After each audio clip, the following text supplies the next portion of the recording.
So please contact me if you're interested in learning how to manage and overcome the sometimes extreme anxiety reactions and panic attacks associated with social anxiety disorder and the more severe form of anxiety disorder, that is agoraphobia. So I provide an online therapy service in which I will teach you mindfulness-based methods for working with anxiety. And these methods have proven to be very effective. I have been working with people over 10 years now, and they all benefit greatly from this approach.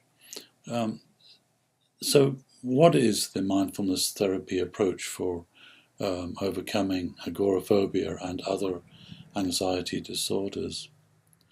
Well, there are many aspects to the mindfulness approach, but the first, I think, important thing to really understand is that mindfulness training is about learning how to overcome that habit of avoidance. That's the first thing. Avoidance is your worst enemy if you're struggling with anxiety, and especially with social anxiety and agoraphobia. Avoidance has the effect of reinforcing the anxiety, and the result of that is the anxiety gets stronger, which then precipitates more avoidance behaviors, and other reactive processes that simply lead to even greater anxiety. And so we get into a positive feedback situation where avoidance actually causes increasing anxiety. And many people start off with a general anxiety, which then progresses and becomes more and more contracted, if you like, and more limiting, and can end up with agoraphobia. So that's a situation where a person is very uncomfortable about leaving a very confined safety zone, such as a room in a house. I have worked with people who are unable to leave the house altogether because it's become so contracted for them. And the first problem that I've identified for people, especially with agoraphobia, is this problem of avoidance. So in mindfulness training, we train not to avoid, but actually to do the opposite, which is to develop more conscious awareness around your anxiety. You need to develop a very conscious relationship with your anxiety if you want it to heal. Avoidance is not going to do that. So the nature of the mindfulness relationship that we form with our emotions is based on consciousness, but it's also based on this quality of compassion or friendliness. That's very important. We're not trying to battle our way through the anxiety. It's not meant to be a struggle. If you're approaching your anxiety in that way, with struggle and resistance and so on, then that will also feed the anxiety. You have to approach it very much in the same way that you would approach a child that was in pain. Just forcing the child not to cry, or trying to tell them they're being irrational, is pointless and not going to help.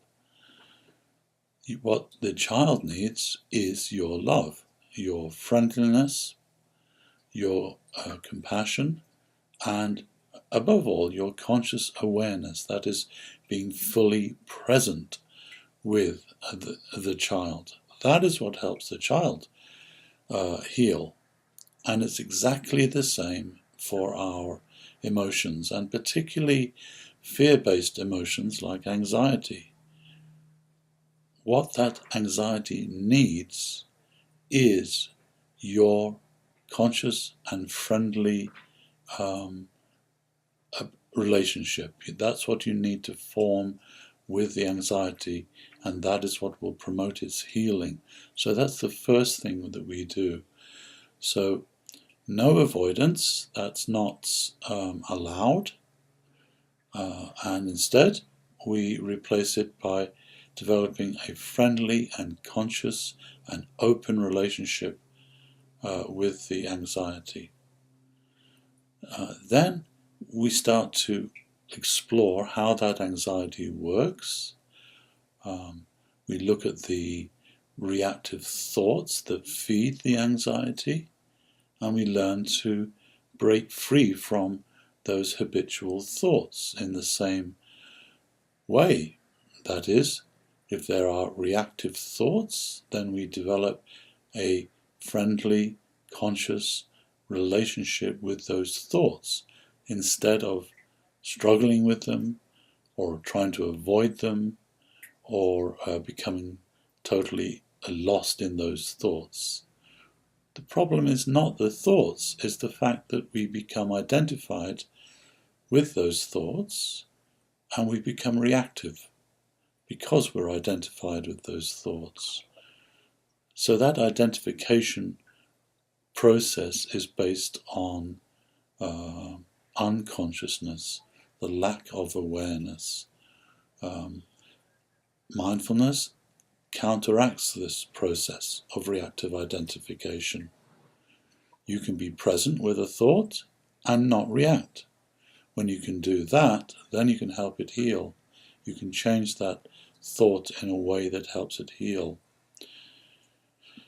So that's the first part of the structure of the anxiety, looking at the reactive thoughts that cluster around the anxiety and feed it. The other part of the structure of anxiety, and any other emotion for that matter, is to look at its imagery. The way that you see the anxiety in the mind is what causes that anxiety. The internal imagery is what organizes our emotions.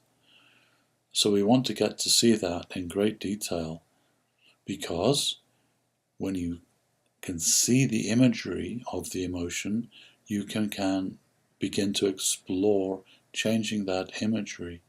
And when you change the imagery of anxiety, you change the emotion itself. You decrease its intensity. You help neutralize that anxiety.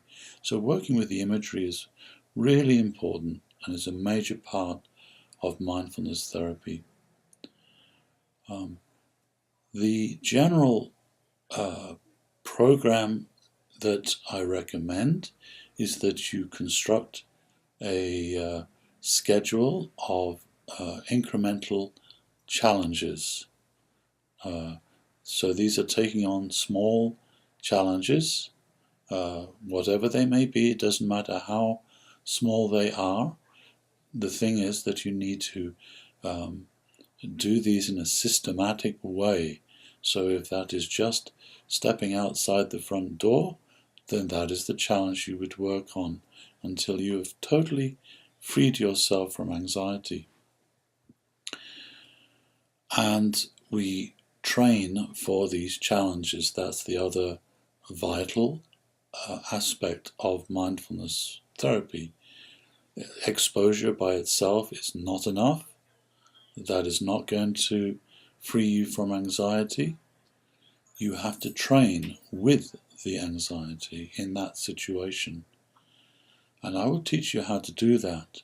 I will teach you how to work with the imagery and the reactive thoughts that get triggered by each of these challenges that you undertake. And I will teach you how to work with those aspects of the anxiety until the anxiety is neutralized. Then you would do your challenge. So you prepare before the challenge, you do the challenge, and then you work on any anxiety that occurred during the challenge in a post-training period, if you like, and then you repeat this process over and over again until you've essentially trained yourself out of the anxiety reactions. Anxiety is a habit. It should not be described as a medical disorder.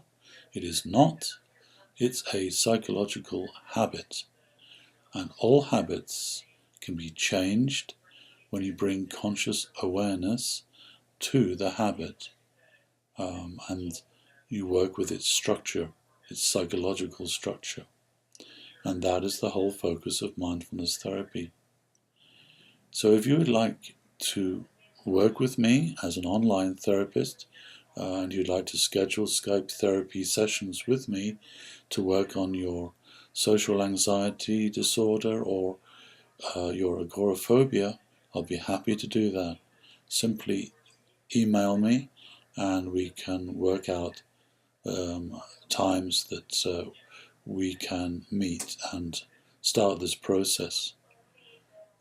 Typically, people see improvements in a very short time once they start applying this very strategic mindfulness-based approach, what I technically call mindfulness-based exposure therapy. So if you'd like to learn more, please contact me. Thank you.